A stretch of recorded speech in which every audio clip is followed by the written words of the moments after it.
അപ്പസ്തോല പ്രവർത്തനം 1-ാം അധ്യായം 8-ാം തിരുവചനം. അപ്പസ്തോല പ്രവർത്തനം 1-ാം അധ്യായം 8-ാം തിരുവചനം. ബൈബിൾ ഉണ്ടോ? തുറന്നേ, നമുക്കറിയാവുന്നൊരു വചനമാണ്. തുറന്ന് വായിച്ചേ. അപ്പസ്തോല പ്രവർത്തനം 1:8. എന്താ പറഞ്ഞിരിക്കുന്ന വചനത്തിൽ? പരിശുദ്ധാത്മാവ് നിങ്ങളുടെ മേൽ വന്നു കഴിയുമ്പോൾ നിങ്ങൾ ശക്തി പ്രാപിക്കും. ശക്തി പ്രാപിക്കും. Praise the Lord. Hallelujah, hallelujah. Eesho ഈ ഭൂമിയിൽ നിന്നും പോകുന്നതിന് മുമ്പ് അവസാനമായിട്ട് പറഞ്ഞ കാര്യം എന്തുവാ? ഈശോ ഈ ഭൂമിയിൽ നിന്നും സ്വർഗത്തിലേക്ക് പോകുന്നതിന് മുമ്പ് അവസാനമായിട്ട് പറഞ്ഞ കാര്യം ഇപ്പൊ വായിച്ച വചനമാണ്. ഏതാണത്? അപ്പസ്തോല പ്രവർത്തനം 1:8. ഏതാ വചനം? എന്നാൽ പരിശുദ്ധാത്മാവ് നിങ്ങളുടെ മേൽ വന്നു കഴിയുമ്പോൾ നിങ്ങൾ ശക്തി പ്രാപിക്കും. ജെറുസലേമിലും യൂദയ മുഴുവനും സമരിയായിലും ഭൂമിയുടെ അതിർത്തികൾ വരെയും നിങ്ങൾ എനിക്ക് സാക്ഷികളായിരിക്കുകയും ചെയ്യും. ഹല്ലേലൂയാ, ഹല്ലേലൂയ, ഹല്ലേലൂയാ, ഹല്ലേലൂയ, ഹല്ലേലൂയാ, ഹല്ലേലൂയ. എന്റെ പ്രിയപ്പെട്ട ദൈവജനമേ, നമ്മൾ ഈ ശുശ്രൂഷയിൽ പങ്കെടുക്കുമ്പോൾ സംഭവിക്കുന്ന കാര്യമാണ് അപ്പസ്തോല പ്രവർത്തന പുസ്തകത്തിൽ പറഞ്ഞിരിക്കുന്നത്. നിങ്ങൾ ജെറൂസലേമിലും യൂദയ മുഴുവനിലും സമരിയായിലും ശക്തി പ്രാപിക്കുന്ന അഭിഷേകം. അതുകൊണ്ടാണ് ഞാൻ പറഞ്ഞത് ഇതൊരു പവർ ഹൗസാണ്. ഇതൊരു പവർ ഹൗസാണ്. ഹല്ലേലൂയാ, ഹല്ലേലൂയ. അടുത്തിരിക്കുന്ന ആളോട് പറഞ്ഞു കൊടുത്ത് ഇതൊരു പവർ ഹൗസാണ്. ഇതൊരു പവർ ഹൗസാണ്. Praise the lord, praise the lord. Hallelujah, hallelujah. ഇനി ശ്രദ്ധിച്ചേ, ഇനിയാണ് നമ്മൾ പഠിക്കാൻ പോകുന്ന ഒരു പ്രധാനപ്പെട്ട കാര്യം. ബൈബിൾ ഉള്ളവർ ബൈബിളൊക്കെ തുറക്കണം. നോട്ട് ബുക്കൊക്കെ ഉണ്ടെങ്കിൽ ഒന്ന് എഴുതിയെടുത്ത് പഠിക്കേണ്ട വളരെ പ്രധാനപ്പെട്ട ചില കാര്യങ്ങളുണ്ട്. ഈശോ സ്വർഗത്തിലേക്ക് പോകുന്നതിന് മുമ്പ് അവസാനമായിട്ട് ഈ പറഞ്ഞ കാര്യം ആരോടാ പറഞ്ഞത്? ആരോടാ പറഞ്ഞേ? ശിഷ്യന്മാരോടാണ് ഈശോ പറഞ്ഞത്. എന്ന് പറഞ്ഞു കഴിഞ്ഞാൽ ഇവിടെ ഇരിക്കുന്ന എന്നോടും നിന്നോടുമാണ് ഈ കാര്യത്തെക്കുറിച്ച് ഈശോ ഓർമ്മപ്പെടുത്തുന്നത്. എന്തു കാര്യത്തെക്കുറിച്ച്? പരിശുദ്ധാത്മാവിനെ കുറിച്ച്, പരിശുദ്ധാത്മാവിന്റെ ശക്തിയെക്കുറിച്ച് എന്നോടും നിന്നോടുമാണ് ഓർമ്മപ്പെടുത്തുന്നത്. ആമേൻ, ആമേൻ. വിശ്വസിക്കുന്ന ഒരൊച്ചത്തിൽ പറഞ്ഞേ ആമേൻ, ആമേൻ, ആമേൻ, ആമേൻ. അങ്ങനെയെങ്കിൽ ശിഷ്യന്മാര് എങ്ങനെയാണ് ഈ പരിശുദ്ധാത്മാവിനെ സ്വീകരിച്ചത്? ആദിമ ക്രൈസ്തവ സമൂഹം എങ്ങനെയാണ് ബലപ്പെട്ടതെന്ന് ഒന്ന് വായിച്ചാലോ? തൊട്ടടുത്ത വചനം വായിച്ചേ. 9, 10, 11 വചനം വായിക്കണേ. അപ്പസ്തോല പ്രവർത്തനം 1-ാം അധ്യായം, Acts of the apostles chapter 1 verse 9, 10, 11. 9-ാം വചനം ഒന്ന് വായിച്ചേ. ഇത് പറഞ്ഞു കഴിഞ്ഞപ്പോൾ അവർ നോക്കി നിൽക്കെ അവൻ ഉന്നതങ്ങളിലേക്ക് സംവഹിക്കപ്പെട്ടു. യെസ്, അടുത്ത വചനം. ഒരു മേഘം വന്ന് അവനെ അവരുടെ ദൃഷ്ടിയിൽ നിന്നും മറച്ചു. Next sentence. അവൻ ആകാശത്തിലേക്ക് പോകുന്നത് അവർ നോക്കി നിൽക്കുമ്പോൾ വെള്ളവസ്ത്രം ധരിച്ച 2 പേർ അവരുടെ മുമ്പിൽ പ്രത്യക്ഷപ്പെട്ടു. എന്നിട്ട് ഒരു കാര്യം ചോദിച്ചു. എന്താ ചോദിച്ചെന്ന് വായിച്ചേ. അല്ലയോ ഗലീലിയരെ, നിങ്ങൾ ആകാശത്തിലേക്ക് നോക്കി നിൽക്കുന്നത് എന്ത്? ഹല്ലേലൂയാ, ഹല്ലേലൂയാ, ഹല്ലേലൂയാ, ഹല്ലേലൂയാ. എന്റെ പ്രിയരെ, ഇങ്ങോട്ട് നോക്കിക്കേ. ഈശോ നമ്മുടെ മുമ്പിൽ നിന്ന് സ്വർഗത്തിലേക്ക് പോകുവാണ്. സ്വർഗത്തിലേക്ക് പോകുന്നു. ഒന്ന് നോക്കിക്കേ, പോകുന്നു. മോളോട്ട് നോക്കിക്കേ. മോളോട്ട് പോകുന്നു. നോക്കി ചേച്ചി, മോളോട്ട് പോകുന്നു. എല്ലാവരും മോളോട്ട് നോക്കിക്കേ. വല്ലപ്പോഴും ഒന്ന് മോളോട്ട് നോക്കണേ. ഈ താഴത്തോട്ട് നോക്കി മൊബൈൽ കുത്തി പലതിൻ്റെയും തല പോയിരിക്കും അല്ലേ? നമ്മളിപ്പോൾ മോളോട്ട് അധികം നോക്കാറില്ല. എല്ലാവരും ഇങ്ങനെ കുത്തി നടക്കുക. മോളോട്ട് നോക്കിക്കേ. കൊള്ളാം. അപ്പൊ ഇങ്ങനെ മോളോട്ട് നോക്കി ഇങ്ങനെ നമ്മൾ നിൽക്കുക. ഇനി എന്താ പ്രശ്നം എന്നറിയോ ചേച്ചി? മോളിലോട്ട് നോക്കി നിൽക്കുക. പോയവൻ ഒരു കാര്യം പറഞ്ഞു. എന്ത് പറഞ്ഞു? നിങ്ങൾ പരിശുദ്ധാത്മാവിനെ സ്വീകരിക്കണമെന്ന് പറഞ്ഞു. ഈ പറഞ്ഞവൻ പോയി. ഈ ശിഷ്യന്മാരുടെ അവസ്ഥ എന്താ? ഇവരിങ്ങനെ ആകാശത്തോട്ട് നോക്കി നിൽക്കുക. അതുകൊണ്ടാണ് വെള്ളവസ്ത്രം ധരിച്ച മാലാഖ വന്നിട്ട് ഇവരോട് ചോദിച്ച ചോദ്യം, അല്ലയോ ഗലീലിയരെ, നിങ്ങൾ ഈ ആകാശത്തിലേക്ക് നോക്കി നിൽക്കുന്നത് എന്ത്? ഹല്ലേലൂയാ, ഹല്ലേലൂയ. അടുത്തിരിക്കുന്ന ആളോട് ചോദിച്ച, നീ ആകാശത്തിലോട്ട് നോക്കി നിൽക്കുന്നത് എന്ത്? ചോദിച്ചു കൊടുത്തേ. നീ ആകാശത്തിലോട്ട് നോക്കി നിൽക്കുന്നത് എന്ത്? Price the lord, praise the lord, hallelujah, hallelujah. എന്ന് പറഞ്ഞാൽ മലയാളത്തിൽ എന്ത് പറയും? നീ എന്താണ്, നീ അന്തം വിട്ട് നിൽക്കണേന്നൊക്കെ ചോദിക്കത്തില്ലേ? എടാ, ഇത് എന്നതാ? നീ എന്നാന്നിപ്പാ നിൽക്കണേ? ഇതെന്തൊരവസ്ഥയാ ഇതെന്താ ഇങ്ങനെ നിൽക്കുന്നേ? ജീവിതത്തിൽ ഇടയ്ക്കിടയ്ക്കൊക്കെ നമ്മൾ നിൽക്കുന്നൊരു നിപ്പുണ്ടേ. ശിഷ്യന്മാര് വർഷങ്ങൾക്ക് മുമ്പ് നിന്ന നിപ്പ് ഏതാണെന്നറിയോ? ഇനി എന്തു ചെയ്യണമെന്നറിയാതെ ഭാരപ്പെട്ട് നിൽക്കുന്ന നിപ്പ്. ആമേൻ, ആമേൻ, ആമേൻ, ആമേൻ. എന്നെ കേൾക്കുന്ന ചേട്ടന്മാരെ, ചില സമയത്ത് നമ്മുടെ ഒരു നിപ്പുണ്ടല്ലോ, എന്താന്നൊരു പിടുത്തം കിട്ടുന്നില്ല, ഇനി എന്താ ചെയ്യേണ്ടെന്ന് അറിഞ്ഞുകൂടാ. ചേച്ചിമാരെ, ഇത് ഉള്ളിൻ്റെ ഉള്ളിലുള്ള വിഷമല്ലേ, ഇനി എന്താ ചെയ്യേണ്ടെന്ന് ഒരു പിടുത്തമില്ല, വിഷമിച്ചിങ്ങനെ നിൽക്കുന്ന നിപ്പ്, ഭാരപ്പെട്ട് നിൽക്കുന്ന നിപ്പ. ഈ കഴിഞ്ഞ ദിവസം മകന്റെ ജീവിതത്തിൽ അരുതാത്ത ചില കാര്യങ്ങൾ സംഭവിച്ചതറിഞ്ഞ് വിഷമിച്ച് നിൽക്കുന്ന ഒരു അപ്പന്റെ മുഖം. ബാംഗ്ലൂരിൽ ഒരു ധ്യാന ശുശ്രൂഷയ്ക്ക് എന്നപ്പോൾ ഈ അപ്പൻ എൻ്റെ മുമ്പിൽ വന്ന് ഇങ്ങനെ നിൽക്കുക. ഈ ഉള്ളിൻ്റെ ഉള്ളിൽ ഇങ്ങനെ കടന്ന് കലങ്ങി മറിഞ്ഞുകൊണ്ടിരിക്കുന്ന ആകപ്പാട് ഒരൊറ്റ മകനേ ഉള്ളെന്ന്, ഒറ്റ മകൻ, പൊന്നോമന മകൻ, ലാളിച്ച് വളർത്തിയതാ. പുറത്തു പറയാൻ പറ്റാത്ത വണ്ണമുള്ള സങ്കടം ഈ മനുഷ്യന്റെ ഉള്ളിൽ ഇങ്ങനെ കടന്നിങ്ങനെ അടിക്കുമ്പോൾ ഇയാൾ എൻ്റെ മുമ്പ് ഇങ്ങനെ നിന്നിട്ട് എന്നോട് ചോദിച്ചു, എന്നാ ചെയ്യാനാച്ചാ, ഇനി എന്നാ ചെയ്യാനാച്ചാ, എന്താന്നൊരു പിടുത്തം കിട്ടുന്നില്ല.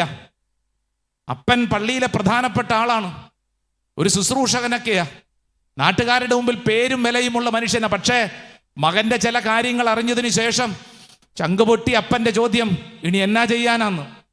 ഇതൊരപ്പന്റെ മാത്രം ചോദ്യമൊന്നുമല്ല, ഇവിടെ ഇരിക്കുന്ന അനേകരുടെ ഉള്ളിലുള്ള ഞെടുക്കുന്ന ചോദ്യമാ, പുറത്ത് പറഞ്ഞില്ലെന്നേ ഉള്ളൂ. ഇവിടെ ഇരിക്കുന്ന നമ്മുടെയൊക്കെ ഉള്ളിൽ കടന്നു പോകുന്ന അവസ്ഥ വല്ല മനുഷ്യനും പറഞ്ഞാൽ മനസ്സിലാവുമോ?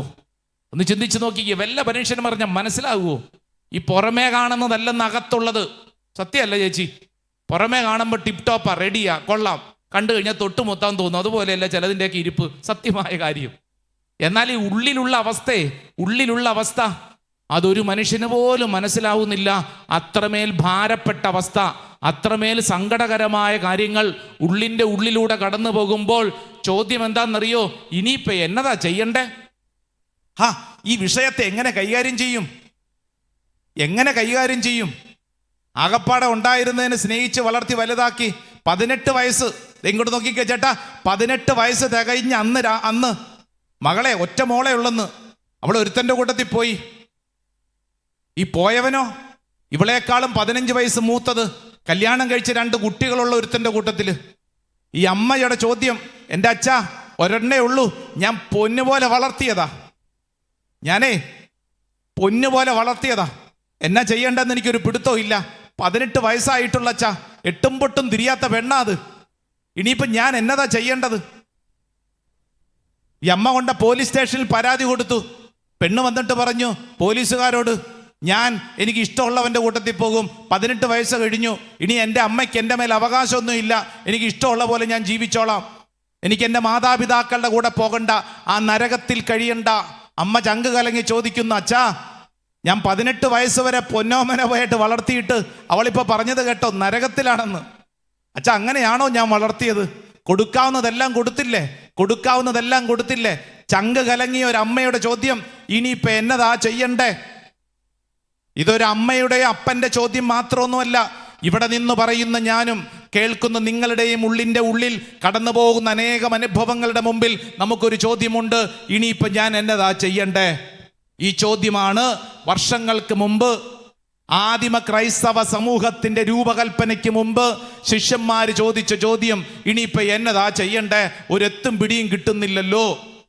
അങ്ങനെ ആകാശത്തോട്ട് നോക്കി വിഷമിച്ച് നിൽക്കുന്ന സമയത്ത് ഒരു സ്ത്രീ സാവധാനം അങ്ങോട്ട് കടന്നു വന്നിട്ട് ഈ ശിഷ്യന്മാരോട് പറഞ്ഞു, മക്കളെ, എടാ നിങ്ങൾ വിഷമിക്കണ്ട കേട്ടോ, നിങ്ങൾ വിഷമിക്കേണ്ട, ഭാരപ്പെടേണ്ട. ആകാശത്തിലേക്ക് പോയ എൻ്റെ മകൻ നിങ്ങളോടൊരു കാര്യം പറഞ്ഞില്ലേ, പരിശുദ്ധാത്മാവിനെ സ്വീകരിക്കണമെന്ന്, പരിശുദ്ധാത്മാവിനെ എക്സ്പീരിയൻസ് ചെയ്യുന്ന കാര്യം. എടാ മക്കളെ, അത് കിട്ടിക്കഴിഞ്ഞാൽ കാര്യങ്ങളൊക്കെ ശരിയാകും. അപ്പം ഇവന്മാർ ചോദിച്ചു, ഞങ്ങൾ പരിശുദ്ധാത്മാവിനെ കുറിച്ച് കേട്ടിട്ടുണ്ട്, പക്ഷേ ഇതെന്നതാ സാധനം? മലയാളത്തിലൊക്കെ നമ്മൾ പറയത്തില്ലേ, പട്ടിക്ക് മുഴുവൻ തേങ്ങ കിട്ടിയിട്ടുണ്ട്, ഇതെന്നതാ സാധനം? മനസ്സിലാക്കപ്പെട്ടിട്ടില്ല. യോഹന്നാന്റെ സുവിശേഷം 20-ാം അധ്യായം അതിൻ്റെ 22-ാം തിരുവചനം ഒന്ന് വായിച്ചേ. Saint John's gospel chapter 20 verse 22. Eesho ഉയർത്തെഴുന്നേറ്റ അന്ന് ഒരു കാര്യം സമ്മാനിച്ചിരുന്നു. അതെന്തുവാ? വായിച്ചേ.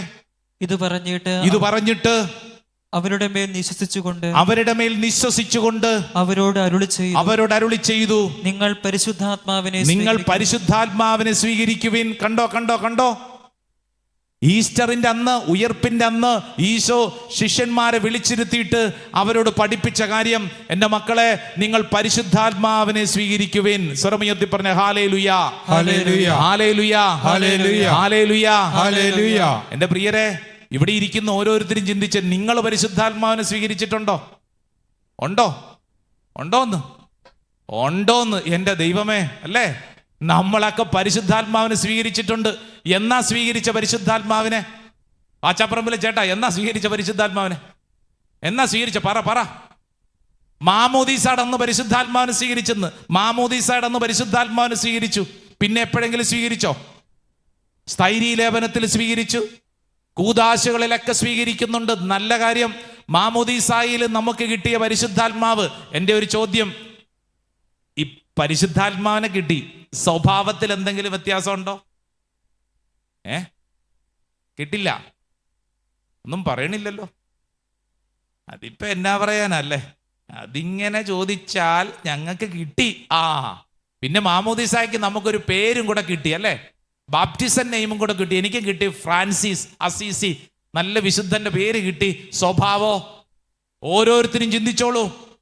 ഈ ശിഷ്യന്മാര് അവർക്ക് കിട്ടിയ പരിശുദ്ധാത്മാവിനെ പക്ഷേ അവരുടെ ജീവിതത്തിൽ അവർക്ക് സ്വഭാവത്തിൽ അനുഭവിക്കാൻ സാധിച്ചില്ലെന്ന് ഇത് മനസ്സിലാക്കണമെങ്കിൽ തൊട്ടടുത്ത വചനം, അതായത് 21-ാം അധ്യായം 3-ാം വചനം ഒന്ന് വായിച്ചേ. ചാപ്റ്റർ 21, സെന്റ് ജോൺസ് ഗോസ്പൽ, യോഹന്നാന്റെ സുവിശേഷം 21-ാം അധ്യായം 3-ാം തിരുവചനം ഒന്ന് വായിച്ചേ. 3-ാം തിരുവചനം.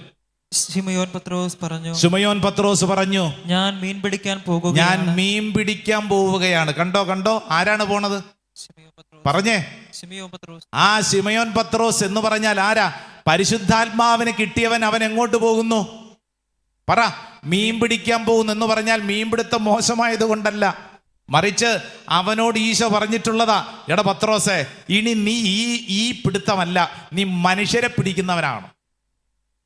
ഇവിടെ ഇരിക്കുന്ന എൻ്റെ പ്രിയപ്പെട്ട സഹോദര സഹോദരി, ഏതെങ്കിലുമൊക്കെ ഒരു ശുശ്രൂഷ അവസരത്തിൽ ഇതുപോലെ നിന്റെ ഉള്ളിലും പരിശുദ്ധാത്മാവ് ചില കാര്യങ്ങൾ പഠിപ്പിച്ചതല്ലേ?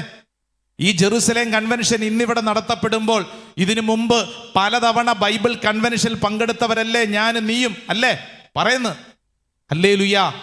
കഴിഞ്ഞ വർഷത്തെ ജെറുസലേം കൺവെൻഷന് പങ്കെടുത്തവരെന്ന് കൈപൊക്കിക്കേ. കഴിഞ്ഞ വർഷത്തെ ജെറുസലേം കൺവെൻഷന് പങ്കെടുത്തവര് നന്നായിട്ട് കൈയൊന്ന് വീശിക്കേ. Praise the Lord, hallelujah. ഈ വർഷത്തെ ജെറുസലേം കൺവെൻഷന് പങ്കെടുക്കുന്നവര് സംശയമാണോ? എല്ലാവരും ഉണ്ടല്ലോ. Hallelujah, hallelujah. ആദ്യമായിട്ട് വരുന്നവര്, ആദ്യമായിട്ട് ഈ വർഷത്തെ കഴിഞ്ഞ വർഷം വന്നില്ല, ഈ വർഷമാണ് വന്നത്. അങ്ങനെയുള്ളവര് ഒന്ന് കൈവശിക്കേ. Yes, very good. Hallelujah, hallelujah, hallelujah. എന്ന് പറഞ്ഞാൽ ഒരു കാര്യം ഉറപ്പ്, ഇതിനു മുമ്പ് ഏതൊക്കെയോ ധ്യാനങ്ങളിൽ, ഏതൊക്കെയോ ശുശ്രൂഷകളിൽ അഭിഷേകം കിട്ടിയവരാണ് നമ്മളൊക്കെ. ആ കിട്ടിയ സമയത്ത് പരിശുദ്ധാത്മാവ് ചില കാര്യങ്ങൾ നിന്നോട് വ്യക്തമായിട്ട് ഓർമ്മപ്പെടുത്തിയിട്ടുണ്ടല്ലോ. ഇനി നിന്റെ ജീവിതത്തിൽ ഇങ്ങനെ പോയേക്കരുത്. നിന്റെ ജീവിതത്തിൽ ഈ ശുശ്രൂഷയുടെ കാര്യങ്ങൾ നീ ശ്രദ്ധിക്കണം. നിന്റെ ഭാവി ജീവിതം ഇങ്ങനെ ആയിരിക്കണം. അങ്ങനെ തുടങ്ങി 100,000 കാര്യങ്ങൾ പരിശുദ്ധാത്മാവ് ഓരോ ശുശ്രൂഷ അവസരത്തിലും എന്നെ നിന്നെ ഓർമ്മപ്പെടുത്തിയിട്ടുണ്ട്. ഒച്ചത്തിൽ പറഞ്ഞേ ആമേൻ, ആമേൻ, ആമേൻ, ആമേൻ. എന്നിട്ട് എന്തായി? 2025 അവസാനിക്കാറായെന്ന്. എന്നിട്ട് എന്തായി? എൻ്റെ പ്രിയപ്പെട്ടവരെ, നമ്മുടെ ജീവിതത്തിൽ നമുക്കെന്നും വേണ്ടത് ഈ കാലഘട്ടത്തിന്റെ അഭിഷേകത്തിൽ നമ്മൾ വളരണം. എന്താണെന്നറിയോ? ഈ കാലഘട്ടത്തിന്റെ അഭിഷേകം, അതൊരു വാക്കാണ്, അതൊന്ന് പഠിച്ചോ. ഈ കാലഘട്ടത്തിന്റെ അഭിഷേകം. പറഞ്ഞേ. ഈ കാലഘട്ടത്തിന്റെ ഇത് ഞാൻ പറയാൻ കാരണം എന്നാന്നറിയോ? ഇവിടെ ഇരിക്കുന്ന ചിലരുണ്ട്, അച്ഛൻ എന്നെ അറിയത്തില്ലേ, 1995 പോട്ടാശ്രമത്തിൽ വന്ന് ഞാൻ ശുശ്രൂഷയിൽ സ്വീകരിച്ചത്. ആയിക്കോട്ടെ, അതേതാ വർഷം? 1995. ഇതേതാ വർഷം? 2025. ഇനി വേറെ ചിലരുണ്ട്, ഞാൻ 2 വർഷം മുമ്പ് ഞാൻ അവിടെ പോയി ഇവിടെ പോയി. ആയിക്കോട്ടെ. എന്താ നിന്റെ ഇപ്പോഴത്തെ അവസ്ഥ? 2025 അവസാനിക്കാറാകുമ്പോൾ ഇവിടെ ഇരിക്കുന്ന ഒരു തലമുറ മനസ്സിലാക്കണം, കാലം അങ്ങോട്ട് മാറിയേ, ജീവിത ശൈലി അങ്ങോട്ട് മാറിക്കൊണ്ടിരിക്കുക. ഈ ആകാശത്തിലേക്ക് നോക്കിക്കൊണ്ട് ശിഷ്യന്മാർ നിന്നതുപോലെ നമ്മൾ ഇന്ന് നിൽക്കുമ്പോൾ നമ്മളൊരു കാര്യം അറിയണം, ജീവിത ശൈലികൾ മാറി. ഇനി ഒന്നും വേണ്ട, നിങ്ങളുടെ മക്കള് പറയുന്ന ഭാഷ നിങ്ങൾക്ക് മനസ്സിലാവുന്നുണ്ടോ? ഉണ്ടോന്ന്? അവരെന്തൊക്കെയാ പറയണേ? അവരെന്തൊക്കെയോ പിറുപിറുക്കുന്ന നിങ്ങൾക്ക് വല്ലതും മനസ്സിലാവുന്നുണ്ടോ? ഈ മാതാപിതാക്കളെ വീട്ടിലിരുന്നു കൊണ്ട് നമ്മൾ മക്കളെയൊക്കെ ഉപദേശിക്കുകയും പറയുകയും ചെയ്യുമ്പോൾ അവരെന്തുവാ പറയുന്നേ? അവര് നമ്മൾ പറയുന്നത് കണ്ടിട്ട് പുച്ഛിക്കുകയും കളിയാക്കി ചിരിക്കുകയല്ല ചെയ്യുന്നത്. ഇപ്പൊ തന്നെ ഇന്ന് തന്നെ നിങ്ങൾ ചിന്തിച്ചേ, ഒരുപക്ഷെ നിങ്ങളുടെ വീട്ടിലുള്ള ചിലരെയൊക്കെ എടാ വാടാ ജെറുസലേം കൺവെൻഷന് പോകാം, അമ്മ പോയാ മതി, അമ്മ പൊക്കോന്ന്, എന്നെ വിളിക്കണ്ട.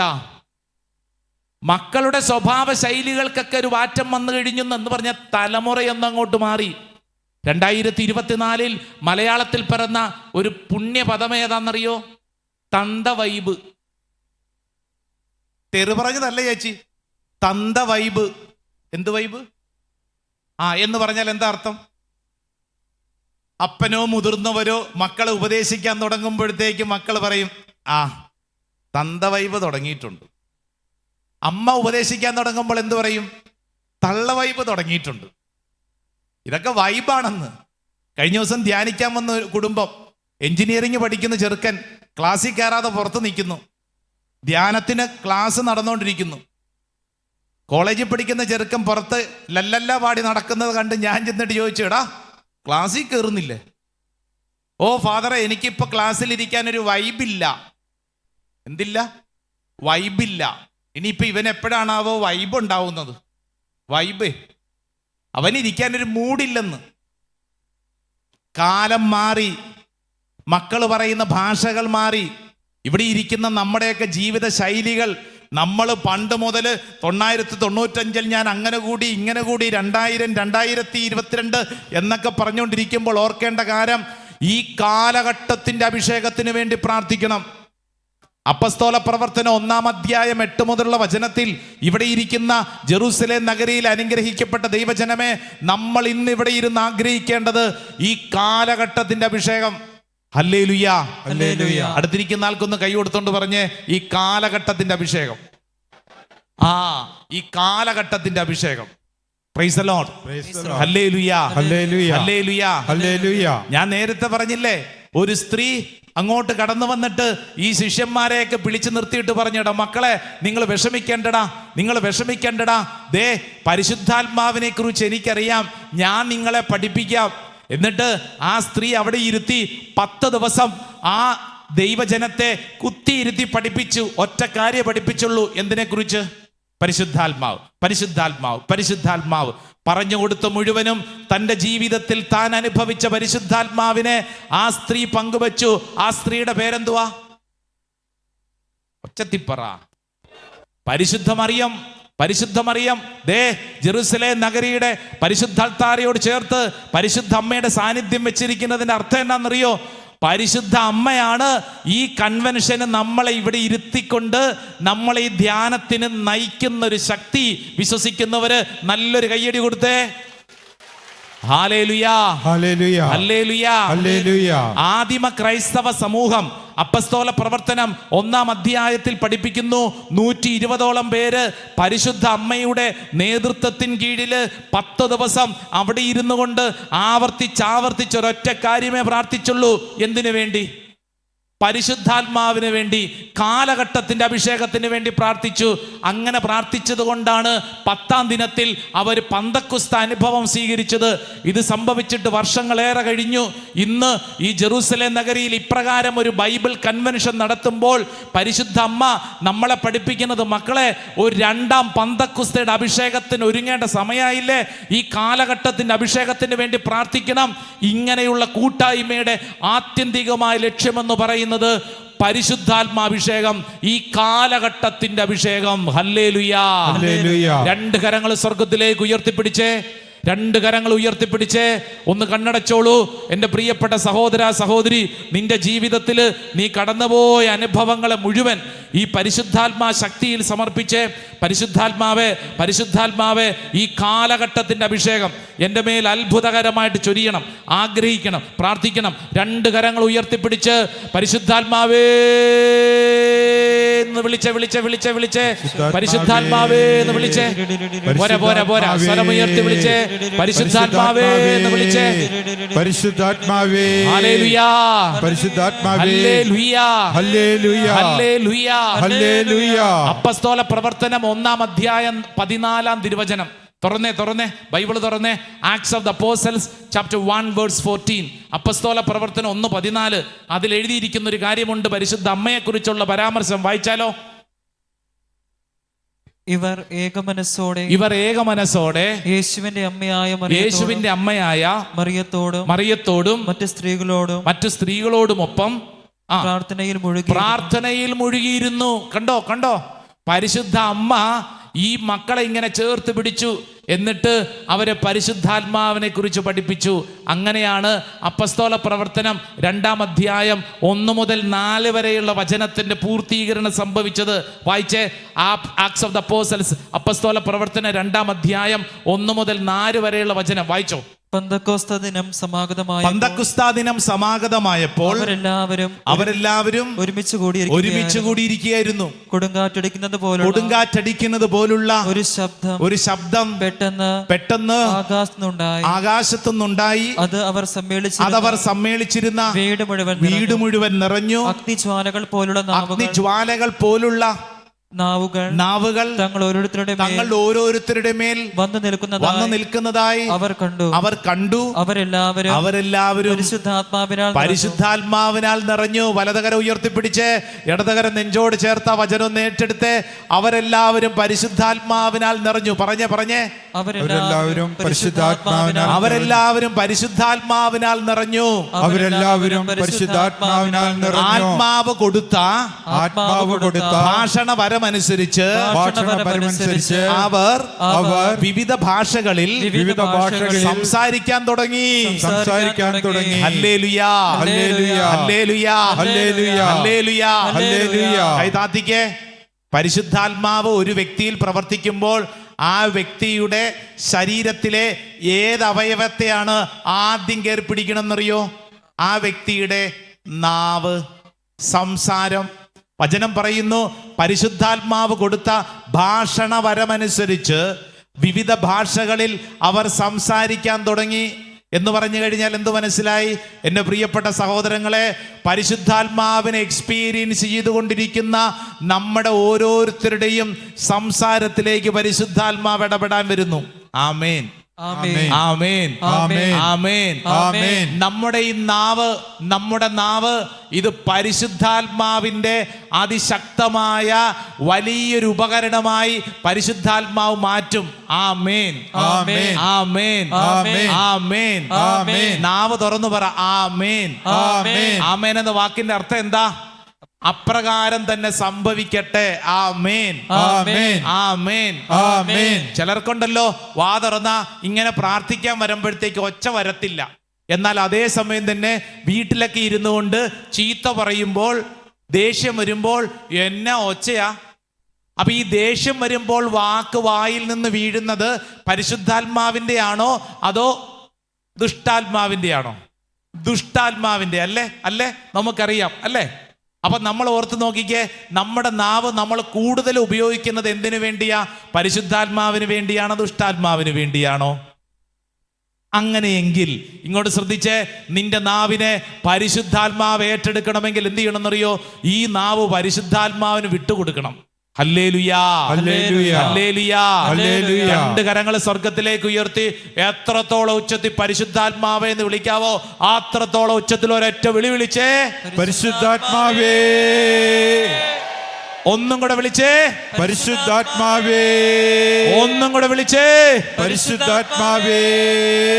ഹല്ലേലൂയാ, ഹല്ലേലൂയാ. യേശുവേ എന്ന് വിളിക്കുന്നത് പോലെ തന്നെ വിളിച്ച് പ്രാർത്ഥിക്കേണ്ട ഒരു പേരാണ് പരിശുദ്ധാത്മാവ്. പരിശുദ്ധാത്മാവ് എന്തിനെന്നറിയോ? ഇങ്ങനെ ഒരു ബൈബിൾ കൺവെൻഷൻ നടക്കുമ്പോൾ പരിശുദ്ധാത്മാവിന്റെ ശക്തി വീണ്ടും ഈ കാലഘട്ടത്തിന്റെ അഭിഷേകമായിട്ട് മാറാൻ നമ്മൾ ആഗ്രഹിക്കുകയാണ്. കാരണം ആദിമ ക്രൈസ്തവ സമൂഹം പന്തക്കുസ്ത അനുഭവം സ്വീകരിച്ചു. പിന്നീട് അവർ പരിശുദ്ധാത്മാവിന് വേണ്ടി പ്രാർത്ഥിച്ചിട്ടുണ്ടോ? എന്തെങ്കിലുമൊക്കെ പറ. ഉണ്ടോ? അതോ അവര് ചിന്തിച്ചു, യെസ് എനിക്ക് പരിശുദ്ധാത്മാവിനെ കിട്ടി, ഇനി എനിക്ക് കുഴപ്പമൊന്നുമില്ല. അങ്ങനെയാണോ ജീവിതം? അല്ലെന്ന്. ഒന്ന് വായിച്ചേ, അപ്പസ്തോല പ്രവർത്തനം 4-ാം അധ്യായം 31-ാം തിരുവചനം വായിച്ചേ. Acts of the Apostles chapter 4 verse 31. 4-ാം അധ്യായം 31-ാം തിരുവചനം ഒന്ന് വായിച്ചേ. പ്രാർത്ഥന കഴിഞ്ഞപ്പോൾ അവർ സമ്മേളിച്ചിരുന്ന സ്ഥലം കുലുങ്ങി. കണ്ടോ എന്ന് പറഞ്ഞ് എന്ത് മനസ്സിലായി? 2-ാം അധ്യായത്തിൽ പരിശുദ്ധാത്മാവിന്റെ അഭിഷേകം കിട്ടിയ അപ്പസ്തോലന്മാരെ കുറിച്ച് വചനം പിന്നീട് പഠിപ്പിക്കുന്നു. അവരുടെ പരിശുദ്ധാത്മാവിന്റെ നിറവിനാൽ അവരുടെ ജീവിതത്തിൽ അതിശക്തമായ ഒരു കുലുക്കം ഉണ്ടായി, ഒരു ചലനം ഉണ്ടായി. ആമേൻ, ആമേൻ, ആമേൻ, ആമേൻ, ആമേൻ, ആമേൻ. അതല്ലാതെ എനിക്ക് പണ്ട് പരിശുദ്ധാത്മാവിനെ കിട്ടിയതാണ്, ഞാൻ ആ ധ്യാനത്തിൽ കൂടിയപ്പോൾ, ഞാൻ ഈ ധ്യാനത്തിൽ കൂടിയപ്പോൾ എന്നും പറഞ്ഞ് പഴയ കണക്കും പറഞ്ഞുകൊണ്ടിരിക്കാനല്ല, മറിച്ച് ഇപ്പോൾ ഇവിടെ ഇരിക്കുമ്പോൾ ഈ കാലഘട്ടത്തിൻ്റെ അഭിഷേകം, ഈ കാലഘട്ടത്തിൻ്റെ അനോയിന്റിങ് ഇന്ന് ഇവിടെ ഈ 2025 ഡിസംബർ മാസത്തിൽ ഇരിക്കുമ്പോൾ ഞാനും നീയും അനുഭവിക്കണം. അതിനാണ് പരിശുദ്ധാത്മാവ് നിന്നെ ഇവിടെ കൊണ്ടുവന്നിരുത്തിയിരിക്കുന്നത്. വിശ്വസിക്കുന്നവരൊന്ന് കൈയടിച്ചത് ഏറ്റെടുത്തേ. Hallelujah, hallelujah, hallelujah, hallelujah. 4-ാം അധ്യായം 8-ാം തിരുവചനം ഒന്ന് വായിച്ചേ. അപ്പസ്തോല പ്രവർത്തനം 4:8. 4-ാം അധ്യായം 8-ാം തിരുവചനം ഒന്ന് വായിച്ചേ. അപ്പോൾ പരിശുദ്ധാത്മാവിനാൽ നിറഞ്ഞ് പരിശുദ്ധാത്മാവിനാൽ നിറഞ്ഞു. അപ്പൊ ഒരു കാര്യം മനസ്സിലായേ? എന്തു മനസ്സിലായി? ഈ പരിശുദ്ധാത്മാവിന്റെ നിറവ് എന്ന് പറയുന്നത് പന്തക്കുസ്തായിൽ മാത്രം അനുഭവിച്ച് ഒറ്റ ദിവസം അനുഭവിച്ച് മാറ്റി നിർത്തിയതല്ല, മറിച്ച് അവർക്ക് എപ്പോഴെല്ലാം കൂട്ടായ്മകൾ ഉണ്ടായോ അപ്പോഴെല്ലാം ആവർത്തിച്ച് ഈ പരിശുദ്ധാത്മാവിൻ്റെ അഭിഷേകത്തിന് വേണ്ടി ശിഷ്യന്മാർ ആഗ്രഹിച്ചു, പ്രാർത്ഥിച്ചു. അങ്ങനെ പ്രാർത്ഥിച്ചപ്പോഴെല്ലാം ആ അന്തരീക്ഷത്തിൽ പരിശുദ്ധാത്മാവിൻ്റെ ശക്തി ആഞ്ഞടിക്കാൻ തുടങ്ങി. 2 കരങ്ങൾ ഉയർത്തി ഒരൊറ്റ വിളി, പരിശുദ്ധാത്മാവേ, പരിശുദ്ധാത്മാവേ. ഒന്നും കൂടെ വിളിച്ചേ, പരിശുദ്ധാത്മാവേ. ശക്തിയിലൊന്ന് വിളിച്ചേ, പരിശുദ്ധാത്മാവേ. Hallelujah, hallelujah, hallelujah, hallelujah. എന്റെ പ്രിയപ്പെട്ട സഹോദരങ്ങൾ ഇങ്ങോട്ട് ശ്രദ്ധിച്ചേ. നമ്മളൊക്കെ മൊബൈൽ ഫോണൊക്കെ ഉപയോഗിക്കുന്നവരല്ലേ? ഈ മൊബൈൽ ഫോൺ ഉപയോഗിക്കുന്നതനുസരിച്ച് ചാർജ് കൂടുവോ കുറയുവോ? കുറയുമ്പോൾ എന്ത് ചെയ്യും ചേച്ചി? നമ്മൾ അത് കൊണ്ടുപോയി ചാർജ് ചെയ്യാൻ കുത്തും അല്ലേ? ഇങ്ങനെ കുത്തി വെച്ചു, എന്നിട്ട് 2 മണിക്കൂർ കഴിഞ്ഞ് വന്ന് നോക്കിയപ്പോൾ ദൈവമേ ചാർജ് കയറിയില്ല. അപ്പോഴാ മനസ്സിലാവുന്നത് സ്വിച്ച് ഓണാക്കാൻ മറന്നുപോയി. ചിലപ്പോൾ സംഭവിക്കില്ലേ? സ്വിച്ച് ഓണാക്കാൻ മറന്നുപോയി. അപ്പൊ നമ്മൾ സ്വിച്ച് ഓണാക്കി വയറൊക്കെ പ്രോപ്പറായിട്ട് കണക്ട് ചെയ്തെന്ന് ഉറപ്പിക്കും അല്ലേ? അപ്പൊ നമ്മുടെ ഈ മൊബൈൽ ഫോണിൽ ചാർജ് കയറും. ചാർജ് ഉണ്ടെങ്കിലേ ആ മൊബൈൽ കൊണ്ട് ഗുണമുള്ളൂ അല്ലേ? 1.5 ലക്ഷം രൂപയുടെയും 10 ലക്ഷം രൂപയുടെയും മൊബൈലാണെന്ന് പറഞ്ഞാലും ചാർജ് ഇല്ലെങ്കിൽ എന്തെങ്കിലും ഗുണമുണ്ടോ? ഒരു ഗുണവുമില്ല. കാണാൻ കൊള്ളാം, കാര്യത്തിന് കൊള്ളിയല. കാണാൻ കൊള്ളാം, അവിടെ ഇരിപ്പുണ്ട്, എന്നാൽ ഒരു കാര്യത്തിനും കൊള്ളിയല. ചില ആളുകളെ കുറിച്ച് നമ്മൾ പറയല്ലേ, കാണാൻ കൊള്ളാം, ഒരു കാര്യത്തിനും കൊള്ളിയല എന്ന് പറഞ്ഞാൽ എന്താ അർത്ഥം? ഉള്ളിൻ്റെ ഉള്ളിൽ ചാർജ് ഉണ്ടെങ്കിലേ നിന്നെ കൊണ്ട് എന്തെങ്കിലും ഗുണമുള്ളൂ. ആമേൻ. ഏത് ചാർജ്? ഏത് ചാർജ്? പരിശുദ്ധാത്മാവിന്റെ ചാർജ്. അടുത്തിരിക്കുന്ന ആൾക്കൊന്ന് കൈ കൊടുത്തോണ്ട് പറഞ്ഞേ, പരിശുദ്ധാത്മാവിന്റെ ചാർജ് ഇല്ലെങ്കിൽ നിന്നെ കൊള്ളത്തില്ല. പറഞ്ഞു കൊടുത്തേ. അതേന്ന് ഇരിക്കുന്ന ഇരിപ്പ് കണ്ടില്ല, കൊള്ളാം, നല്ല വീട്ടുപേരുള്ള കുടുംബത്തിലെയാ, നല്ല അന്തരീക്ഷമൊക്കെ ഉണ്ട്, പക്ഷെ ചാർജ് ഇല്ലെങ്കിൽ ഒരു കാര്യമില്ല ചേട്ടാ, ഒരു കാര്യമില്ല ചേച്ചി. നിന്റെ ഉള്ളിൽ പരിശുദ്ധാത്മാവിന്റെ ചാർജ് വേണമെന്ന്. ഈ പരിശുദ്ധാത്മാവിന്റെ ചാർജിങ് പവർ ഹൗസിൽ നിന്നാണെന്ന്. നമ്മളെ ഇങ്ങനെ കണക്ട് ചെയ്ത് ജെറുസലേമിന്റെ മണ്ണിൽ കൊണ്ടുവന്ന് ഇരുത്തിയിരിക്കുന്നത് എന്തിനാ? നമ്മളിങ്ങനെ നമ്മുടെ ജീവിതത്തെ ഇങ്ങനെ കണക്ട് ചെയ്തിരിക്കുക. പരിശുദ്ധാത്മാവിന്റെ ചാർജ്. ഹല്ലേലൂയാ, ഹല്ലേലൂയ, ഹല്ലേലൂയാ, ഹല്ലേലൂയ, ഹല്ലേലൂയാ, ഹല്ലേലൂയ. ഈ പരിശുദ്ധാത്മാവിന്റെ ചാർജ് കിട്ടിയാൽ എന്താ ഗുണമെന്നറിയോ? നമ്മൾ നല്ല പവർഫുൾ ആകുമെന്ന് മാത്രമല്ല, നമ്മുടെ എല്ലാ പ്രശ്നങ്ങൾക്കും പരിഹാരം ഉണ്ടാവും. ആമേൻ, ആമേൻ, ആമേൻ, ആമേൻ. നമ്മുടെ എല്ലാ പ്രശ്നങ്ങൾക്കും പരിഹാരം, എല്ലാ സംശയങ്ങൾക്കുമുള്ള ഉത്തരം. നിന്റെ തലയ്ക്കകത്തുള്ള ഏത് ഭാരം പിടിച്ച കാര്യമാണെങ്കിലും, ദേ ഇത്രയും നേരം കേട്ടതും മറന്നുപോയെങ്കിൽ ഇത് കേട്ടോ. നിന്റെ ജീവിതത്തില് നീ ഇന്ന് കടന്നു പോകുന്ന ഏത് വിഷയത്തിന് ഉത്തരം ഏതാണെന്നറിയോ? പരിശുദ്ധാത്മാവ്. ഒറ്റ കാര്യം വിശ്വസിച്ചോ, പരിശുദ്ധാത്മാവിനെ നിനക്ക് എക്സ്പീരിയൻസ് ചെയ്യാൻ പറ്റുമോ? ഈ ചാർജ് നിന്റെ ഉള്ളിലുണ്ടോ? നിന്റെ എല്ലാ പ്രശ്നങ്ങൾക്കുമുള്ള ഉത്തരമുണ്ട്. ഹല്ലേലൂയാ, ഹല്ലേലൂയാ, ഹല്ലേലൂയാ. ഇല്ലെങ്കിൽ എന്നാ പറ്റുമെന്നറിയോ? രാവിലെ മുതൽ ഇങ്ങനെ ആലോചിച്ച് വിഷമിച്ച് ഇന്നലകളിലെ സംഭവങ്ങൾ തലയ്ക്കകത്ത് പറഞ്ഞ് ഓർത്തോണ്ടിരിക്കും. ഇത് തന്നെ പലരുടെയും പണി, പലരുടെ അവസ്ഥ അങ്ങനെയാ. ഹല്ലേലൂയാ, ഹല്ലേലൂയാ, ഹല്ലേലൂയാ, ഹല്ലേലൂയാ, ഹല്ലേലൂയാ. ഈ സ്വഭാവത്തിനൊരു മാറ്റം വേണ്ടേ? ഏത് സ്വഭാവം? ഈ ഓർത്തോണ്ടിരിക്കുന്ന സ്വഭാവം, ആലോചിച്ചുകൊണ്ടിരിക്കുന്ന സ്വഭാവം, ഇന്നലകളിലെ ഓർമ്മകളിൽ തളം കെട്ടിക്കിടക്കുന്ന സ്വഭാവത്തിന് ഒരു മാറ്റം വേണ്ടേ? ഈ ജെറുസലേം നഗരി നിന്നെ വിളിക്കുന്നത് നിന്റെ സ്വഭാവത്തിനൊരു മാറ്റം വേണം. ആമേൻ, ആമേൻ, ആമേൻ, ആമേൻ. അടുത്തിരിക്കുന്ന ആളോട് പറഞ്ഞേ, നിന്റെ സ്വഭാവത്തിനൊരു മാറ്റം വേണം. ആ ചേച്ചിക്ക് വലിയ സന്തോഷമായി. കുറച്ച് നാളായി ഇവളോട് ഇത് പറയണമെന്ന് ഓർത്തിരിക്കുകയായിരുന്നു. ഇപ്പോഴാണിത് പറയാൻ കിട്ടിയ ഒരു അവസരം അല്ലേ? എൻ്റെ പ്രിയരെ, പറയുന്ന എൻ്റെയും കേൾക്കുന്ന നിങ്ങളുടെയും ഒക്കെ ഈ സ്വഭാവ രീതികൾക്ക് വലിയ വ്യത്യാസം ഉണ്ടാവുമെന്ന്. പരിശുദ്ധാത്മാവിനെ കൂട്ടിന് പിടിച്ചാലേ പരിശുദ്ധാത്മാവ് നിന്റെ ജീവിതത്തെ അടിമുടി മൊത്തത്തിലൊന്ന് ഉടച്ചങ്ങോട്ട് വാർക്കും. എസെക്കിയേൽ പ്രവചനത്തിൽ ഒരു സുന്ദരമായ വചനം ഒന്ന് പഠിച്ചാലോ? എസെക്കിയേലിന്റെ പ്രവചനം 37 അധ്യായം. വളരെ പരിചിതമായ ഒരു ദൈവവചനമാണ്. ഇപ്പോൾ വായിക്കുമ്പോൾ പരിശുദ്ധാത്മാവ് നമ്മളെ ചില കാര്യങ്ങൾ പഠിപ്പിക്കുകയാണ്. 37 അധ്യായം അതിൻ്റെ 11 മുതലുള്ള വചനങ്ങളൊന്ന് ശ്രദ്ധിച്ചോളൂ. 37 അധ്യായം ഒന്ന് എടുത്തേ. 37 അധ്യായത്തിന്റെ ഹെഡിങ് എന്തുവാ? അസ്ഥികളുടെ താഴ്വര. അസ്ഥികളുടെ താഴ്വര എന്ന് പറഞ്ഞു കഴിഞ്ഞാൽ വരണ്ട അസ്ഥികൾ ഇങ്ങനെ കൂനിയായിട്ട് ഇങ്ങനെ കിടക്കുക. വരണ്ട അസ്ഥികൾ അതിങ്ങനെ കിടക്കുമ്പോൾ അതിൻ്റെ മധ്യത്തിലേക്ക് ഒരു പ്രവാചകനെ ദൈവം കൂട്ടിക്കൊണ്ടുവരും. ആ പ്രവാചകന്റെ പേരാണ് എസെക്കിയേൽ. ആ പ്രവാചകൻ അവിടെ നിന്നൊരു ചോദ്യം ചോദിക്കും. എന്താ ചോദ്യം എന്നറിയോ? ദൈവമേ, ഈ അസ്ഥികൾക്ക് ജീവനുണ്ടാകുമോ? ഇവയ്ക്കൊരു മാറ്റമുണ്ടാകുമോ? ഈ ചോദ്യം നമ്മുടെ ഉള്ളിലുണ്ടല്ലോ. നമ്മുടെ വ്യക്തിപരമായ ജീവിതത്തെ ഓർത്തുകൊണ്ട് നമുക്കൊരു ചിന്തയുണ്ട്. ഇനി എനിക്കൊരു മാറ്റം ഉണ്ടാവുമോ? ഇനി ഇത്രയും പ്രായമായി, പെട്ടിയിലോട്ട് പോകാറായി. ഏത് പെട്ടി ചേച്ചി? ട്രങ്ക് പെട്ടിയല്ല, ശവപ്പെട്ടി. അതേന്ന് പെട്ടിയിലോട്ട് കാല് നീട്ടിയിരിക്കുകയാണ്. ഇനിയിപ്പോൾ എന്നാ മാറാനാ? ഇനിയിപ്പോൾ ഞാൻ ഇങ്ങനെയൊക്കെ തന്നെ ജീവിച്ചാൽ പോരെ? രാവിലെ മുതൽ നെടുവീർപ്പിട്ട്, അല്ലേ? ചിലരെ കണ്ടിട്ടില്ലേ നെടുവീർപ്പിട്ട്? നിങ്ങൾക്കറിയോ നെടുവീർപ്പിടാൻ അറിയോന്ന്? രാവിലെ മുതൽ അതല്ല അച്ഛാ ഞങ്ങളുടെ മെയിൻ പരിപാടി, അല്ലേ? രാവിലെ മുതൽ നെടുവീർപ്പിട്ട് ഇങ്ങനെ ഇരിക്കുവാണ്. ഇനി എന്നാ മാറ്റം ഉണ്ടാവാനാ? ദേ, ഈ ജെറുസലേമിന്റെ മണ്ണിലിരിക്കുമ്പോൾ നീ നെടുവീർപ്പിട്ടോണ്ടിരിക്കണ്ട, വേണ്ടെന്ന്. കാരണം എന്തെന്നറിയോ? ദേ, നിന്റെ ജീവിതത്തിൽ പരിശുദ്ധാത്മാവ് ചില മാറ്റങ്ങൾ വരുത്താൻ ആഗ്രഹിക്കുന്നു. ഒച്ചത്തി പറഞ്ഞേ ആമേൻ, ആമേൻ, ആമേൻ, ആമേൻ, ആമേൻ, ആമേൻ. ഈ വിശുദ്ധ ഗ്രന്ഥത്തിൽ ദീർഘായുസ് എന്ന് എഴുതി വെച്ചിട്ടുണ്ട് പല സ്ഥലങ്ങളിലും. എന്തുവാ ഈ ദീർഘായുസ്? ദീർഘായുസ് എന്ന് പറഞ്ഞ എന്താ അർത്ഥം? ദീർഘായുസ് നൽകി നിന്നെ അനുഗ്രഹിക്കും. ബൈബിളിൽ പല സ്ഥലത്തും എഴുതി ദീർഘായുസ് നൽകും എന്ന് പറഞ്ഞ അർത്ഥം എന്താ? നീ ഒരു 200 വർഷം ജീവിച്ചിരിക്കും, 250 വർഷം ജീവിച്ചിരിക്കും. ആണോ ചേച്ചി?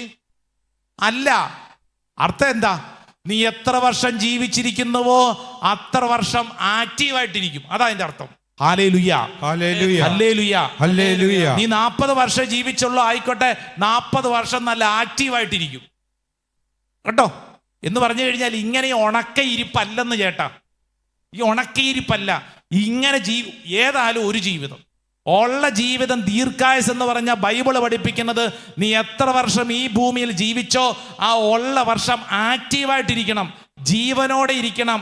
ഉറക്കം തൂങ്ങിയും ആവലാതിപ്പെട്ടും പിറുപിറുത്തും ഇന്നലകളെ കുറിച്ചോർത്ത് ഇന്നലകളുടെ തടവറയിൽ നീ കിടക്കേണ്ടവനല്ല, മറിച്ച് നീ ആക്റ്റീവായിട്ടിരിക്കണം. ഹല്ലേലൂയാ, ഹല്ലേലൂയ, ഹല്ലേലൂയാ, ഹല്ലേലൂയ. ഈ ആക്റ്റീവായിട്ട് ഇരിക്കുക എന്ന് പറയുന്നത് ശരീരത്തിന് മുഴുവൻ സമയം ബലമുള്ളപ്പോൾ മാത്രമല്ല. കാരണം ഇത് ഞാൻ പറയുമ്പോൾ ചിലർ ചിന്തിക്കും, എൻ്റെ അച്ഛ എൻ്റെ രോഗം നടുവേദന, കാലുവേദന, പിത്തം, വാദം ആയിക്കോട്ടെ, അപ്പം ഞാൻ എങ്ങനെ ആക്റ്റീവാകും? നീ ആക്റ്റീവായിട്ട് ഇരിക്കുക എന്ന് പറഞ്ഞു കഴിഞ്ഞാൽ നിനക്ക് ഈ ഭൂമി നിനക്ക് എന്ത് സമ്മാനിച്ചിട്ടുണ്ട് എന്നുള്ളതിനെ ആശ്രയിച്ചിട്ടല്ല, മറിച്ച് നിന്റെ ഉള്ളിൽ നിനക്ക് എന്തുണ്ട് എന്നുള്ളതിനെ ആശ്രയിച്ചിട്ടാണ്. ഹല്ലേലൂയ. ഹല്ലേലൂയ. ഈ വിശുദ്ധരുടെയൊക്കെ ജീവിതം എടുത്ത് വായിച്ചു നോക്കി. വിശുദ്ധരൊക്കെ എത്ര വർഷം ജീവിച്ചിരുന്നു? 100, 150, 200 വർഷം ജീവിച്ചിട്ടാണോ? അല്ലെന്ന്. കുറച്ച് വർഷമേ ഉള്ളൂ, കുറച്ച് വർഷം. ആ ഉള്ള വർഷം അവർ ആക്റ്റീവായിരുന്നു. രോഗങ്ങളും പ്രതിസന്ധികളും സങ്കടങ്ങളും ഒക്കെ ഉണ്ടായിരുന്നു, പക്ഷേ അവർ ആക്റ്റീവായിരുന്നു. ഹല്ലേലൂയ. ഹല്ലേലൂയ. അതിനൊരാഗ്രഹം വേണം, അതിനൊരാഗ്രഹം വേണം. അടുത്തിരിക്കുന്ന ആളോട് പറഞ്ഞ് നിവർന്നിരിക്കുക, അതിന് നിനക്ക് ആക്റ്റീവായിട്ടിരിക്കുക, ആഗ്രഹം വേണം. പറഞ്ഞു കൊടുക്കുക, പറഞ്ഞു കൊടുക്കുക കേട്ടാ. ഒന്നും ചെയ്യല, പാവാ, അതിൻ്റെ ആ ഇരിപ്പ് മാത്രമേ ഉള്ളൂ. പറഞ്ഞു കൊടുക്കുക, ആക്റ്റീവായിട്ടിരിക്കണം. ഒരു ജീവിതം ഉള്ളത്, ഒരൊറ്റ ജീവിതമുള്ളൂ. നീ ഇരിക്കുമ്പോൾ നീ നല്ല ആക്റ്റീവായിട്ടിരിക്കണം, അന്തസ്സോടുകൂടെ ജീവിക്കണം. അന്തസ്സോടുകൂടെ ജീവിക്കണം. ഹല്ലേലൂയാ. ഹല്ലേലൂയ. ഹല്ലേലൂയാ. ഹല്ലേലൂയ. ഹല്ലേലൂയാ. ഹല്ലേലൂയ. ഈ അന്തസ്സോടുകൂടെ ജീവിക്കുന്നതിന് വേണ്ട കാര്യങ്ങളാണ് ഈ കൺവെൻഷൻ നമുക്ക് സമ്മാനിക്കുന്നത്. വെറുതെ ഇവിടെ വന്ന് കൈയടിച്ചും പാട്ടും പാടി പോയാൽ പോരെന്ന്, മറിച്ച് ഇവിടുന്ന് പോകുമ്പോൾ നല്ല എനർജറ്റിക്, ഇതാണ് ഇവിടെ പവർ ഹൗസ് ആണ്. ഇവിടെ നിന്ന് പവർ സ്വീകരിച്ച് ശക്തിയിൽ നീ വേണം പോകാൻ. ഹല്ലേലൂയാ. ഹല്ലേലൂയ. ഹല്ലേലൂയാ. ഹല്ലേലൂയ. എന്റെ പൊന്നു ചേച്ചി, അങ്ങനെയെങ്കിലും അമ്മായിയമ്മയുടെ ഒക്കെ എതിർക്കാൻ ശക്തി കിട്ടുള്ളൂ. വെറുതെ ഇങ്ങനെ ഉണങ്ങിപ്പോവും. നല്ല ആരോഗ്യം വേണമെന്ന് എന്ന് പറഞ്ഞ്, ഈ ആരോഗ്യം എന്ന് പറഞ്ഞ് നിന്റെ ഉള്ളിലാണ് കിട്ടേണ്ടത്. ഉള്ളിൽ പല പല പ്രശ്നങ്ങളുണ്ടാവും. കൊടുങ്കാറ്റടിക്കും, തീ കത്തുന്ന അഭിഷേകമുണ്ട്, പല കാര്യങ്ങളുണ്ട്. ഇതിൻ്റെ ഒക്കെ ഒത്ത നടുവിൽ നിനക്ക് ഏത് പ്രശ്നത്തെ നേരിടണമെങ്കിൽ നിന്റെ ഉള്ളിൽ ഈ കാറ്റടിക്കുന്ന അഭിഷേകം വേണം. ഹല്ലേലൂയാ. ഹല്ലേലൂയ. ഇല്ലെങ്കിൽ പെട്ടെന്ന് മാടിപ്പോകുന്നു. ചിലരെ കണ്ടില്ലേ, ഒരൊറ്റ വാക്ക് മതി, ഒറ്റ വാക്ക് മതി. ഒറ്റ വാക്ക്. 8ാം ക്ലാസ്സിൽ പഠിക്കുന്ന പെണ്ണ, ആ പെണ്ണിന് ഇച്ചിരി അലർജി രോഗം വന്നു. അപ്പൊ കൂടെ പഠിക്കുന്ന പെൺകുട്ടികൾ അവളോട് ചോദിച്ചു, എടി നിന്നെ എന്തിനു കൊള്ളാം, നിന്നെ എന്തിനു കൊള്ളാം, നിനക്ക് ഈ രോഗവും കഷ്ടപ്പാട് നിന്നെ എന്തിനു കൊള്ളാം? ഇപ്പൊ ക്ലാസ്സിൽ പോണില്ല, വീട്ടിൽ ഇരിക്കുക. ഞാൻ ചെന്ന് കണ്ടപ്പോൾ ഈ കൊച്ചെന്നോട് ചോദിച്ചു, അച്ഛാ എന്നെ എന്തിനു കൊള്ളാം, എന്നെ എന്തിനു കൊള്ളാം? നേരം വെളുക്കുമ്പം തൊട്ട് ഈ കൊച്ചി ചോദിച്ചുകൊണ്ടിരിക്കുന്ന ചോദ്യം, എന്നെ എന്തിനു കൊള്ളാം, എന്നെ എന്തിനു കൊള്ളാം, എന്നെ എന്തിനു കൊള്ളാം. തലയ്ക്കകത്തോട്ട് കയറിയിരിക്കുന്നത് കൂട്ടുകാരി പറഞ്ഞ സെന്റൻസാ, എന്നെ എന്തിനു കൊള്ളാം. ഇവിടെ ഇരിക്കുന്നുണ്ടാവും ചിലര്, നിന്നെക്കുറിച്ച് നാട്ടുകാർ ചിലത് പറഞ്ഞു, നിന്നെക്കുറിച്ച് നിന്റെ വീട്ടുകാർ പറഞ്ഞു, നിന്നെക്കുറിച്ച് നിനക്ക് തന്നെ തോന്നി, നിനക്കുണ്ടായ ഒരു തെറ്റായ ജീവിത അനുഭവം, വട്ടവർ എന്തു ആയിക്കൊള്ളട്ടെ, വചനത്തിൽ നീ വിശ്വസിച്ചോണം. നിന്റെ ജീവിതത്തെ പരിശുദ്ധാത്മാവ് വിശുദ്ധീകരിക്കാൻ ആഗ്രഹിക്കുന്നു. ഹല്ലേലൂയ. ഹല്ലേലൂയ. എസെക്കേലിന്റെ പ്രവചനം എടുത്ത്, എസെക്കേലിന്റെ പ്രവചനം 37-ാം അധ്യായം അസ്ഥികളുടെ താഴ്വര. നമ്മളത് ഇങ്ങോട്ട് വായിച്ചിട്ട് ആ 10-ാം വചനം വായിച്ചിട്ട് നമുക്ക് 11-ാം വചനം വായിക്കാം. 10-ാം വചനം ഒന്ന് വായിച്ചേ. അവിടുന്ന് കൽപ്പിച്ചതുപോലെ ഞാൻ പ്രവചിച്ചു. അപ്പോൾ ജീവശ്വാസം അവരിൽ പ്രവേശിച്ചു. അവർ ജീവൻ പ്രാപിച്ചു. പറഞ്ഞേ, അവർ ജീവൻ പ്രാപിച്ചു. അവർ ജീവൻ പ്രാപിച്ചു. വളരെ വലിയ ഒരു സൈന്യം പോലെ അവർ എഴുന്നേറ്റ് നിന്നു. Price the lord. Praise the Lord. Hallelujah. Hallelujah. വളരെ വലിയ ഒരു സൈന്യം പോലെ അവർ എന്ന് പറഞ്ഞാൽ ആരാ? അസ്ഥികൾ, വരണ്ടുണങ്ങിയിരുന്ന അസ്ഥികൾ, ജീവനില്ലാതിരുന്ന അസ്ഥികൾ, മാംസം വെച്ച് ഇതാ ശരീരത്തിന് ഞരമ്പ് പിടിക്കപ്പെട്ട് ശരീരത്തിന് ജീവൻ പ്രാപിച്ച് മാംസം വെച്ച് അവരിങ്ങനെ എഴുന്നേറ്റ് നിന്നു. ബൈബിള് പറയുന്നു, ഒരു സൈന്യം പോലെ എഴുന്നേറ്റ് നിന്നു. എങ്ങനെ? ഒരു സൈന്യം പോലെ. സൈന്യം എന്ന് പറഞ്ഞാൽ എങ്ങനെയാ? സൈന്യം, പട്ടാളക്കാരെങ്ങനെയാ? നല്ല ആരോഗ്യത്തോടു കൂടിയാ. പട്ടാളക്കാർ ഉറക്കം തൂങ്ങിയാണോ ചേച്ചി? ആ ചേച്ചി ഇപ്പൊ ഉരുണ്ട് വീഴും. പട്ടാളക്കാർ ഉറക്കം തൂങ്ങിയാണോ നിൽക്കുന്നത്? ഇനി ആ ചേച്ചീനെ നോക്കണം, ഇങ്ങോട്ട് നോക്ക്, ഇതാണ് ശല്യം. ഇങ്ങോട്ട് നോക്ക്. ആ ചേച്ചിക്ക് നാണം തോന്നത്തില്ല, എല്ലാരും കൂടെ നോക്കല്ലേ. ഇങ്ങോട്ട് നോക്കിയേ. ദേ, പട്ടാളക്കാർ ഉറക്കം തൂങ്ങിയാണോ ഇരിക്കുന്നത്? ആണോ? അല്ലെന്ന്. പട്ടാളക്കാരെന്ന് പറഞ്ഞു കഴിഞ്ഞാൽ അവർ എന്തിനും തയ്യാറാണ്. എപ്പോ വേണമെങ്കിലും ശത്രുവിനെ നേരിടാൻ തയ്യാറാണെന്ന്, എപ്പോ വേണമെങ്കിലും ഏത് പ്രതിസന്ധിയെ നേരിടാൻ തയ്യാറാണ്. ഇവിടെ ഇരുന്ന് ഈ പവർ ഹൗസിൽ ഇരുന്ന് ശുശ്രൂഷയിൽ പങ്കെടുക്കുന്ന എൻ്റെ സഹോദര സഹോദരി, നമ്മൾ സ്വീകരിക്കുന്ന കൃപ എന്താണെന്നറിയോ? ഏത് പ്രശ്നത്തെ നേരിടാൻ സന്നദ്ധരായിട്ടുള്ള യുദ്ധമുന്നണിയിൽ നിൽക്കുന്നവരാണ് നമ്മൾ. ഹല്ലേലൂയ. ഹല്ലേലൂയ. ഹല്ലേലൂയ. ഹല്ലേലൂയ. അങ്ങനെയാണെങ്കിൽ നമ്മളെ തളർത്തിക്കളയാൻ ആർക്കും പറ്റിയല്ല. ആമേൻ. ആമേൻ. ആമേൻ. ആമേൻ. അടുത്തിരിക്കുന്ന ആളോട് പറഞ്ഞ്, നിന്നെ തളർത്താൻ ആർക്കും പറ്റിയല്ല. നിന്നെ തളർത്താൻ ആർക്കും പറ്റിയല്ല. ആമേൻ, ആമേൻ, ആമേൻ, ആമേൻ. 11-ാം തിരുവചനം തൊട്ട് വായിക്കാം. ശ്രദ്ധയോടെ വായിച്ചോണേ. ഇത് വായിച്ചുകൊണ്ടിരിക്കുമ്പോൾ പരിശുദ്ധാത്മാ ചില കാര്യങ്ങൾ ഓരോരുത്തരെയും പഠിപ്പിക്കും. ശ്രദ്ധയോടെ വായിച്ച് ഞാൻ വായിക്കാൻ നിങ്ങളൊന്ന് ഏറ്റു പറയണം. അവിടുന്ന് എന്നോട് അരുളി ചെയ്തു, അവിടുന്ന് എന്നോട് അരുളി ചെയ്തു, മനുഷ്യപുത്ര, മനുഷ്യപുത്ര, ഈ അസ്ഥികൾ ഇസ്രായേൽ ഭവനം മുഴുവനുമാണ്. ഇസ്രായേൽ ഭവനം മുഴുവനുമാണ്. ഞങ്ങളുടെ അസ്ഥികൾ വരണ്ടുണങ്ങിയിരിക്കുന്നു, ഞങ്ങളുടെ അസ്ഥികൾ പ്രതീക്ഷ വരണ്ടുണങ്ങിയിരിക്കുന്നു, നശിച്ചിരിക്കുന്നു, പ്രതീക്ഷ നശിച്ചിരിക്കുന്നു. ഞങ്ങൾ തീർത്തും പരിത്യക്തരായിരിക്കുന്നുവെന്ന് അവർ പറയുന്നു. ഞങ്ങൾ തീർത്തും പരിരക്തരായിരിക്കുന്നു എന്ന് അവർ പറയുന്നു. കണ്ടോ, പ്രതീക്ഷ നശിച്ചിരിക്കുന്നു, പ്രതീക്ഷ നശിച്ചു. ഇനി ഒന്നും പ്രതീക്ഷിക്കാനില്ല, എല്ലാം നഷ്ടപ്പെട്ടിരിക്കുന്നു, എല്ലാ ഭാരവും തലയ്ക്കകത്ത് കയറിയിരിക്കുന്നു. ഭാരം, ഭാരം. ഇനി എന്താണ് ജീവിതം? ഇനി എന്തു ചെയ്യും? ഇനി എന്തു ചെയ്യും?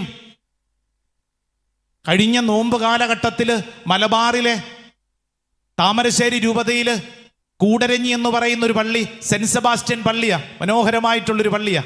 ആ പള്ളിയിൽ കൺവെൻഷന് ചെന്ന അവസരത്തിൽ 2-ാം ദിവസം ഒരു അമ്മയും 3 പെൺകുട്ടികളും കൂടെ ആ ദേവാലയത്തിന് മുമ്പിൽ നിന്നുകൊണ്ട് കരയുന്നു. അച്ഛാ, ഞങ്ങൾക്ക് വേണ്ടി പ്രാർത്ഥിക്കണം, ഞങ്ങളുടെ വീട് ജപ്തി നോട്ടീസ് ഒട്ടിച്ചിരിക്കുക, അച്ഛാ ഞങ്ങൾ ഇനി എങ്ങോട്ട് പോകും? ഞാൻ പറഞ്ഞു പ്രാർത്ഥിക്കാം. അപ്പൊ അവര് പറഞ്ഞു, ഞങ്ങൾക്കിനി ആരാ സഹായത്തിനുള്ളത്? ഈ ജീവിത പങ്കാളി മരിച്ചു പോയതിനു ശേഷം ഈ ചേച്ചി സങ്കടത്തിലാണ്. 3 കുഞ്ഞുങ്ങളെയും കൊണ്ട്, പറക്കമുറ്റാത്ത കുഞ്ഞുങ്ങളെയും കൊണ്ട് ജീവിക്കണം. ഭാരം അത്രമേലുണ്ട്. എന്തു ചെയ്യും? വിഷമം, സങ്കടമുണ്ട്. സാമ്പത്തികമായ ചില കടബാധ്യതകൾ വന്നിട്ട് ഈ ബാങ്കുകാര് ഈ വീട് എടുത്തോണ്ട് പോകും, ജപ്തിയിലെത്തിയിരിക്കുന്നു. എന്തു ചെയ്യും? വിഷമം, സങ്കടം. ഈ ചേച്ചി ചോദിച്ച ചോദ്യം, അച്ഛാ എൻ്റെ ഈ വിഷമത്തിൽ ആരെന്നെ സഹായിക്കും? ആരെന്നെ സഹായിക്കും? ആർക്കെന്നെ മനസ്സിലാകും? ആർക്കെന്നെ മനസ്സിലാകും? സങ്കീർത്തനം 121 അത്. ആ ചോദ്യം ഒന്ന് വായിച്ചേ. സങ്കീർത്തനം 121-ന്റെ 1-ാം വചനം ഏതാത്? വായിച്ചേ. പർവ്വതങ്ങളിലേക്ക് ഞാൻ കണ്ണുകൾ ഉയർത്തുന്നു, എനിക്ക് സഹായം എവിടെ നിന്ന് വരും? കണ്ടോ ആ ദേവാലയത്തിന്റെ മുമ്പിൽ നിന്നുകൊണ്ട് ഒരു അമ്മയും 3 കുഞ്ഞുങ്ങളും ചോദിച്ച ചോദ്യം, അച്ഛാ ഞങ്ങളെ ആര് സഹായിക്കും അച്ഛാ? പർവ്വതങ്ങളിലേക്ക് എന്ന് പറഞ്ഞാൽ ഇനി ഉത്തരമില്ല, അത്രമേൽ ഭാരം. ആരാ സഹായിക്കണേ? ആർക്കെന്നെ മനസ്സിലാകും? അത്രമേൽ വിഷമം ഉള്ളിന്റെ ഉള്ളിൽ കിടക്കുമ്പോ ചോദ്യം, ആർക്കെന്നെ മനസ്സിലാകും? ആർക്കെന്നെ മനസ്സിലാകും? ആരെന്നെ സഹായിക്കും? ഇവിടെ ഇരിപ്പുണ്ടല്ലോ അനേകര്, ഇതേ ചോദ്യം ഉള്ളിൽ വെച്ചുകൊണ്ട് ആർക്കെന്നെ മനസ്സിലാകും? ആര് സഹായിക്കും? പർവ്വതങ്ങളിലേക്ക് ഞാൻ കണ്ണുകൾ ഉയർത്തുന്നു, എനിക്ക് സഹായം എവിടെ നിന്ന് വരുന്നു? എന്നിട്ട് ദാവീദിന്റെ പുത്രൻ പഠിപ്പിക്കുന്നത് പോലെ ഒരു വചനം എഴുതിയിട്ടുണ്ടല്ലോ, എനിക്ക് സഹായം കർത്താവിൽ നിന്ന് വരുന്നു, ആകാശവും ഭൂമിയും സൃഷ്ടിച്ച കർത്താവിൽ നിന്ന്. Hallelujah, hallelujah, hallelujah. എനിക്കൊരു സഹായകനുണ്ട്. ആ സഹായകനാണ് ആര്? പരിശുദ്ധാത്മാവ്. ഞാൻ ആ ചേച്ചിയോട് പറഞ്ഞു, എൻ്റെ പൊന്നു ചേച്ചി, ഈ സങ്കീർത്തനം 121 ചേച്ചിക്ക് വേണ്ടി എഴുതപ്പെട്ട സങ്കീർത്തന. ഇന്നു മുതൽ സഹോദരി ഈ വചനം ആവർത്തിച്ച് പ്രാർത്ഥിക്ക്. 8 വചനങ്ങളുണ്ട് സങ്കീർത്തനം 121, കുഞ്ഞു കുഞ്ഞു വചനങ്ങൾ. ഇതിങ്ങനെ ഏറ്റെടുത്ത് പ്രാർത്ഥിച്ചോ. കർത്താവ് ഈ വിഷയത്തിൽ ഇടപെടും. ഒരു വഴി ദൈവം തുറക്കും. കാരണം ആരും തുണയില്ലാത്തവർക്ക് ദൈവം തുണ. സഹോദരി, സർവശക്തൻ ഒരു സഹായം നൽകും, ഉറപ്പാ. എൻ്റെ പ്രിയപ്പെട്ട സഹോദരങ്ങളെ, കഴിഞ്ഞ ഒരു മാസത്തിന് മുമ്പ് ഈ പറഞ്ഞ ദേവാലയത്തിൽ വീണ്ടും മറ്റൊരു ശുശ്രൂഷയ്ക്ക് വേണ്ടി കടന്നു ചെന്നു. അവിടെ ചെന്നപ്പോ വീട് സന്ദർശനം, വിൻസെൻഷൻ സഭയുടെ ഒരു പ്രാർത്ഥനാ ശുശ്രൂഷയാണ് പോപ്പുലർ മിഷൻ ധ്യാനം. അതിന്റെ ഭാഗമായിട്ട് വീട് സന്ദർശനത്തിന് ചെന്ന അവസരത്തിൽ എൻ്റെ കൂടെ വഴി കാണിക്കുന്നൊരു ചേട്ടൻ പറഞ്ഞു, അച്ഛാ ഇനി ഈ വീട്ടിലോട്ട് അച്ഛൻ കയറി ചെല്ലേണ്ടത്, അങ്ങോട്ട് ചെല്ല്. ആ വീട്ടുകാർക്ക് അച്ഛനോട് എന്തോ സംസാരിക്കാനൊക്കെ ഉണ്ട്, അച്ഛനെ പരിചയമുണ്ടെന്നാ പറഞ്ഞിരിക്കണേന്ന് പറഞ്ഞു. ഞാൻ ആ വീട്ടിലോട്ട് കയറി ചെല്ലുമ്പോൾ ഞാൻ കാണുന്ന കാഴ്ച, മാസങ്ങൾക്ക് മുമ്പ് ഞാൻ കണ്ട ആ അമ്മയും 3 മക്കളും കൂടെ ആ വീടിന്റെ മുൻവശത്ത് കയ്യിൽ ചെറിയ പൂക്കളൊക്കെ പിടിച്ചുകൊണ്ട് എന്നെ സ്വീകരിക്കാൻ നിൽക്കുന്നു. ഞാൻ ചോദിച്ചു, ഈ വീട് നിങ്ങൾ ഇവിടെ എങ്ങനെ? അച്ഛാ ഇതാണ് ഞങ്ങളുടെ വീട്. അച്ഛൻ ഓർമ്മയുണ്ടോ എന്ന് അറിഞ്ഞുകൂടാ. ഞങ്ങളുടെ ദേവാലയത്തിന്റെ മുൻവശത്ത് വെച്ച് കണ്ണുനീരോടുകൂടെ ഞങ്ങളുടെ ജീവിതത്തിന്റെ സങ്കടം പറഞ്ഞ അച്ഛൻ ഞങ്ങളോട് സങ്കീർത്തനം 121 വായിക്കാൻ പറഞ്ഞില്ലേ? അന്ന് മുതൽ ഇടതടവിടില്ലാതെ ഞങ്ങൾ ഇങ്ങനെ പ്രാർത്ഥിച്ചു. സ്വർഗം ഞങ്ങൾക്കൊരു സഹായകനെ തന്നിട്ടുണ്ട്, പരിശുദ്ധാത്മാവ്. ഞങ്ങൾ വിശ്വസിച്ച് പ്രാർത്ഥിച്ചു. അത്ഭുതകരമെന്ന് പറയേണ്ടു. കർത്താവ് ഞങ്ങളുടെ കുടുംബത്തിൽ ഇടപെട്ടുകൊണ്ടിരിക്കുന്നു. അച്ഛാ, ജപ്തി മാറിപ്പോയി, ഇപ്പം ഞങ്ങളുടെ കുടുംബത്തിൽ സമാധാനമുണ്ട്. എന്നിട്ട് ആ വലതുവശത്തെ ഭിത്തിയിൽ കോളിംഗ് ബെല്ലിന്റെ തൊട്ടപ്പുറത്ത് ഒരു വചനം എഴുതി ഒട്ടിച്ചു വെച്ചിരിക്കുന്നു. സങ്കീർത്തനം 121:1. പർവ്വതങ്ങളിലേക്ക് ഞാൻ കണ്ണുകൾ ഉയർത്തുന്നു, എനിക്ക് സഹായം എവിടെ നിന്ന് വരും? എനിക്ക് സഹായം കർത്താവിൽ നിന്ന് വരുന്നു, ആകാശവും ഭൂമിയും സൃഷ്ടിച്ച കർത്താവിൽ നിന്ന്. എന്നിട്ട് ആ അമ്മ എന്നോട് പറഞ്ഞു, അച്ഛാ, ഈ വചനം എഴുതി ഒട്ടിച്ചിരുന്ന സ്ഥലത്താണ് അച്ഛാ ജപ്തി നോട്ടീസ് മാസങ്ങൾക്ക് മുമ്പ് ഒട്ടിച്ചിരുന്നത്. ഹല്ലേലൂയാ, ഹല്ലേലൂയാ, ഹല്ലേലൂയാ. നടുക്കടലിൽ കിടന്ന് പ്രാണം പിടയുന്ന വേദനയോടുകൂടെ ഞങ്ങൾ കരഞ്ഞ നാളുകളിൽ ഞങ്ങൾക്ക് മുമ്പിൽ സ്വർഗം ഒരു സഹായകൻ പരിശുദ്ധാത്മാവിനെ നൽകിയത് കൊണ്ടാ അച്ഛാ പല വഴികളിൽ ഞങ്ങളൊന്ന് പിടിച്ചു നിൽക്കുന്നത്. കർത്താവ് ഞങ്ങളെ ഉപേക്ഷിച്ചിട്ടില്ല. ഞാനിത് പറയുമ്പോൾ ഒറ്റപ്പെട്ട സംഭവം അല്ലെന്ന് എന്നെ കേൾക്കുന്ന 10,000-ങ്ങൾക്ക് പറയാൻ അതിനു മേലെ സംഭവങ്ങളുണ്ടല്ലോ. സകലതും നഷ്ടപ്പെട്ടു എന്ന് കരുതിയിടത്ത് നിന്റെ ജീവിതത്തിൽ കാറ്റടിച്ച് സകലതും പോയി. പ്രളയം വന്നതും കൊറോണ വന്നതും മറന്നിട്ടില്ലല്ലോ. നിന്റെ വീട്ടിലെ പല പല പ്രശ്നങ്ങൾക്ക് മുമ്പിലും തകർന്നു പോകാതെ നിന്നെ പിടിച്ചു നിർത്തിയത് ഈ പരിശുദ്ധാത്മാവിന്റെ ശക്തിയാന്ന്. ദേ എസെക്കിയേലിന്റെ പ്രവചനം 38-37 അതിന്റെ 11 ഒന്നും കൂടെ വായിച്ചേ. ചാപ്റ്റർ 37:11 ഒന്നും കൂടെ വായിച്ചേ. 37:11. അവിടുന്ന് എന്നോട് അരുളി ചെയ്തു, മനുഷ്യപുത്ര, ഈ അസ്ഥികൾ ഇസ്രായേൽ ഭവനം മുഴുവനുമാണ്. ഞങ്ങളുടെ അസ്ഥികൾ വരണ്ടിരിക്കുന്നു, പ്രതീക്ഷ നശിച്ചിരിക്കുന്നു, ഞങ്ങൾ തീർത്തും പരിത്യക്തരായിരിക്കുന്നു. ആകയാൽ അവരോട് പ്രവചിക്കുക, ദൈവമായ കർത്താവ് അരുളി ചെയ്യുന്നു, എൻ്റെ ജനമേ, ഞാൻ കല്ലറകൾ തുറന്ന് നിങ്ങളെ ഉയർത്തും. ഹല്ലേലൂയാ, ഹല്ലേലൂയാ, ഹല്ലേലൂയാ, ഹല്ലേലൂയാ. ഇത് ഇവിടെ ഇരിക്കുന്നവരിൽ സംഭവിക്കട്ടെ. ആമേൻ, ആമേൻ. ഏറ്റെടുക്കണമെന്ന്. കല്ലറകൾ തുറന്ന് എന്നെ ഉയർപ്പിക്കുന്നൊരു ദൈവം. ആമേൻ, ആമേൻ, ആമേൻ, ആമേൻ. ഏത് കല്ലറ എന്നറിയോ? നിന്റെ ജീവിതത്തിന്റെ ഇന്നലകളിലെ ഓർമ്മകളുടെ കല്ലറ, നിന്റെ ജീവിതത്തിൽ ഇന്നോളം സംഭവിച്ച പാപത്തിന്റെ കല്ലറ, നിന്റെ ജീവിതത്തിൽ ഇന്നോളം സംഭവിച്ച തെറ്റായ തീരുമാനങ്ങളുടെ കല്ലറ, നിന്റെ പാപത്തിന്റെ ചെളിക്കുണ്ടിന്റെ കല്ലറ. ഈ കല്ലറ തുറന്ന് അതിൽ നിന്ന് കർത്താവ് നിന്നെ പുറത്തു കൊണ്ടുവരുന്നെന്ന് പറഞ്ഞാൽ നിന്റെ ജീവിതത്തെ കർത്താവ് വിശുദ്ധീകരിക്കുന്നു.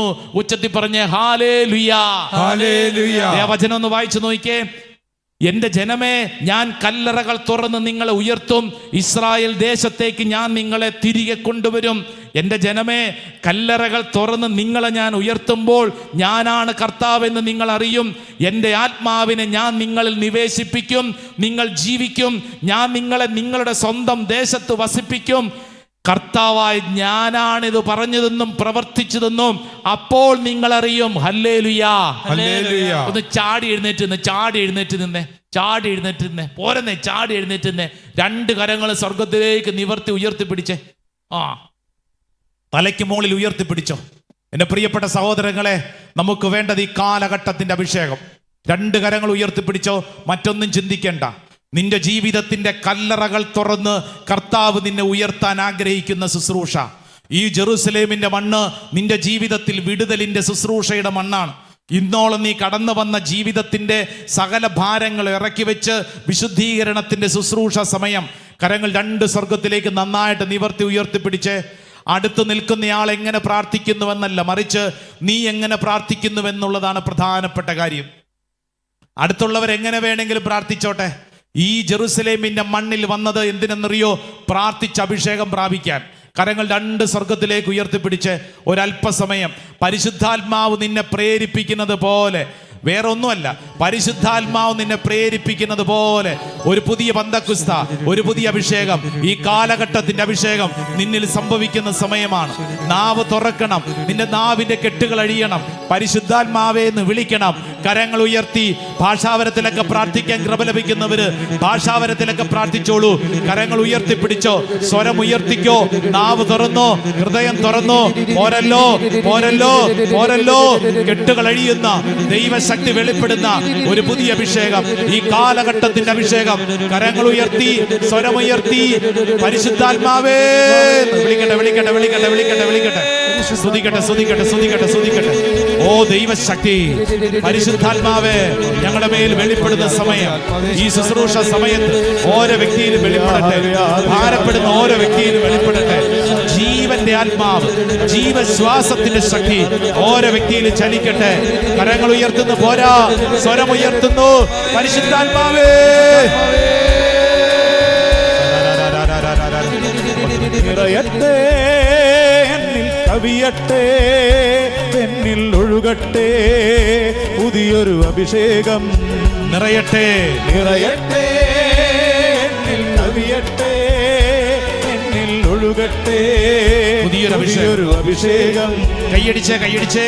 നിറയട്ടെ, എന്നിൽ കവിയട്ടെ, കൈകളടിച്ച്. എന്നിൽ ഒഴുകട്ടെ പുതിയൊരു അഭിഷേകം.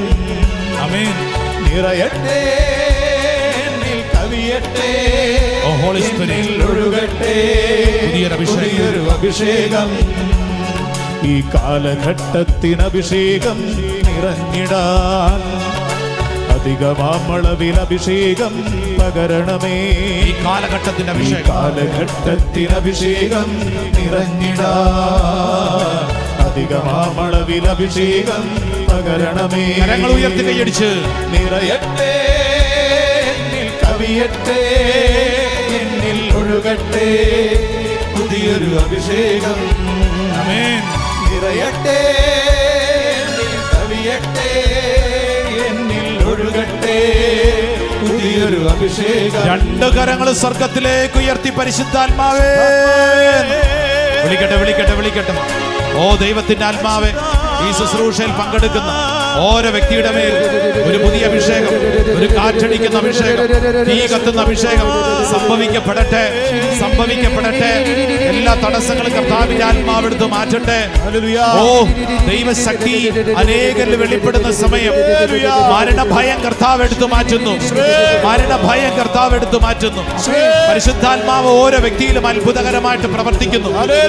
പരിശുദ്ധാത്മ ശക്തിയിൽ ഓരോ വ്യക്തിയുടെ ശരീരം പ്രവർത്തിക്കട്ടെ. കരങ്ങൾ ഉയർത്തി പരിശുദ്ധാത്മാവേ, സ്തുതിക്കട്ടെ, വിളിക്കട്ടെ, വിളിക്കട്ടെ. സ്തുതിക്കട്ടെ, സ്തുതിക്കട്ടെ, സ്തുതിക്കട്ടെ, സ്തുതിക്കട്ടെ, സ്തുതിക്കട്ടെ.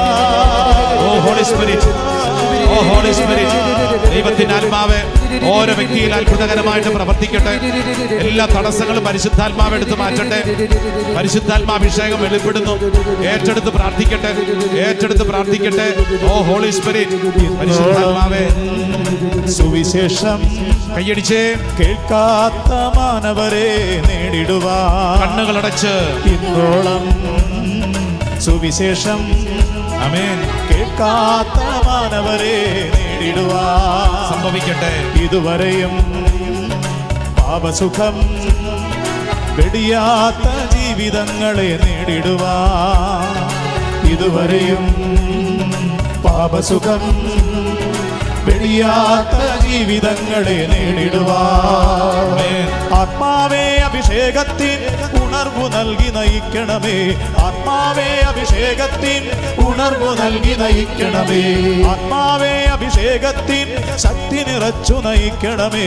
ആത്മാവേ അഭിഷേകത്തിൻ ശക്തി നിറച്ചു നയിക്കണമേ. അളവുകൾ പരിധികളില്ലാതെ സകലരെയും ഞാൻ സ്നേഹിക്കാൻ, അകലതകളില്ലാതെ സകലരെയും ഞാൻ സ്നേഹിക്കാൻ. നിറയട്ടെ, എന്നിൽ കവിയട്ടെ, എന്നിൽ ഒഴുകട്ടെ പുതിയൊരു അഭിഷേകം.